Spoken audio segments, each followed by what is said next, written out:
അപ്പോൾ നമ്മുടെ day 6 at ആൻഡമാനാണ്.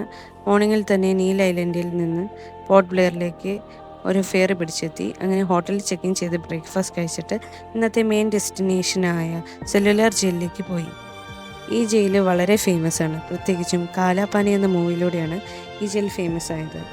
ബ്രിട്ടീഷുകാരുടെ കാലഘട്ടത്ത് നമ്മുടെ ഫ്രീഡം ഫൈറ്റേഴ്സിനെയൊക്കെ പ്രിസണേഴ്സായിട്ട് ഇവിടെ കൊണ്ടുവന്ന് താമസിപ്പിച്ച് അവരെ ടോർച്ചറൊക്കെ ചെയ്യിപ്പിക്കുമായിരുന്നു. ഈ ജയിൽ വളരെ ഇമ്പോർട്ടൻ്റ് ആയിട്ടുള്ളൊരു ഭാഗമാണ് നമ്മുടെ ഇന്ത്യൻ ഹിസ്റ്ററിയിൽ തന്നെ.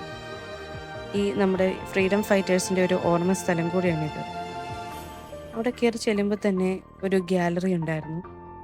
ആ ഗാലറിയിൽ അവിടെ നടന്ന ഇമ്പോർട്ടൻ്റ് ആയിട്ടുള്ള ഇവൻറ്റ്സിൻ്റെയും ഒക്കെ ഫോട്ടോസ് ഡിപ്പിക്റ്റ് ചെയ്തിട്ട് അതിൻ്റെ അടിയിൽ ക്യാപ്ഷൻസും കൊടുത്തിട്ടുണ്ടായിരുന്നു. ഇതൊക്കെ കാണുമ്പോൾ നമുക്ക് വളരെ ഏറെ ബുദ്ധിമുട്ടുണ്ടാക്കുന്നു, നമുക്ക് വളരെ ഇമോഷണലായി പോകുന്ന ഒരു സന്ദർഭമായിരുന്നു. നമ്മുടെ ഫ്രീഡം ഫൈറ്റേഴ്സൊക്കെ നമുക്ക് വേണ്ടി സഹിച്ച ത്യാഗത്തെ ഓർക്കുമ്പോൾ തന്നെ വളരെ ഇമോഷണലായി പോകുന്നുണ്ട്.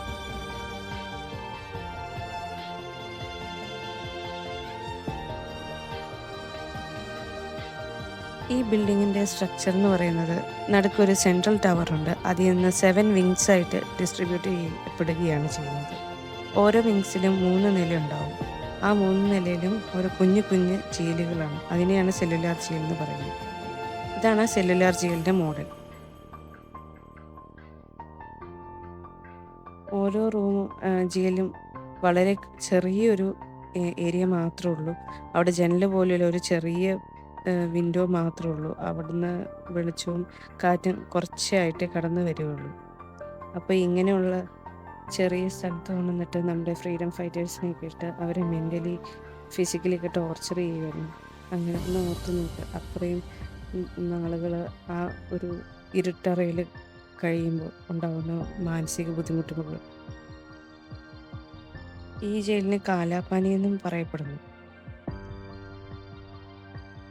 അതുപോലെ തന്നെ ഇവിടുന്ന് രക്ഷപ്പെടാൻ നോക്കുന്ന പ്രിസണേഴ്സിനെയൊക്കെ ഈ സെൻട്രൽ ഗാർഡ് ഇവിടുന്ന് കൊണ്ടുവന്നിട്ട് ശിക്ഷിക്കുകയൊക്കെ ചെയ്യാറുണ്ടായിരുന്നു. അങ്ങനെ ഒരു എക്യുപ്മെൻ്റാണ് അത്. രക്ഷപ്പെടുന്നവരെയൊക്കെ അവിടെ വന്ന് കൈയും കാലും കെട്ടിയിട്ട് ടോർച്ചർ ചെയ്യുമായിരുന്നു. അപ്പോൾ ഈ ജയിലിൽ നിന്ന് രക്ഷപ്പെടാൻ തന്നെ വളരെ ഇമ്പോസിബിൾ എന്ന് തന്നെ പറയായിരുന്നു. കാരണം ഗാർഡ്സ് എപ്പോഴും ഉണ്ടാവുമായിരുന്നു. അങ്ങനെ നമ്മൾ അവിടെ നിന്ന് ഇറങ്ങിയപ്പോൾ തന്നെ ഭയങ്കര ഒരു ബുദ്ധിമുട്ടായിരുന്നു മനസ്സിനൊക്കെ. ഫ്രീഡം ഫൈറ്റേഴ്സിൻ്റെ ഒക്കെ കാര്യം ഓർത്തിട്ട്. ഇപ്പോൾ പോകുന്നത് അവർ അന്നത്തെ കാലഘട്ടത്ത് എങ്ങനെയൊക്കെ പണിഷ് ചെയ്തിരുന്നു, അവരെ കൊണ്ട് എന്തൊക്കെ വർക്ക് ചെയ്യിപ്പിച്ചിരുന്നു എന്നൊക്കെ കാണിക്കുന്ന കുറച്ച് മോഡൽസാണ്. ഇങ്ങനെ നെക്ക് കോളറൊക്കെ ഇട്ട് അതുപോലെ അവരെ ചാട്ടവാറും കൊണ്ടൊക്കെ അടിച്ച് ഭയങ്കരമായിട്ട് അവരെ ടോർച്ചർ ചെയ്തിരുന്നു. ഇപ്പോൾ പോകുന്നത് ബാസിഗർ എന്ന് പറഞ്ഞ സ്ഥലമാണ്, തൂക്കുമരം. അവിടെയാണ് ഈ പ്രിസണേഴ്സിനെയൊക്കെ തൂക്കിക്കൊല്ലുന്ന സ്ഥലം. അങ്ങനെ നമ്മൾ സെല്ലുലാർ ജയിലിൻ്റെ പുറത്തേക്ക് ഇറങ്ങി. അങ്ങനെ വളരെ ഇമ്പോർട്ടൻ്റ് ആയിട്ടുള്ള ഒരു ഇന്ത്യൻ ഹിസ്റ്ററിയുടെ ഭാഗമാണ് ഈ സ്ഥലം.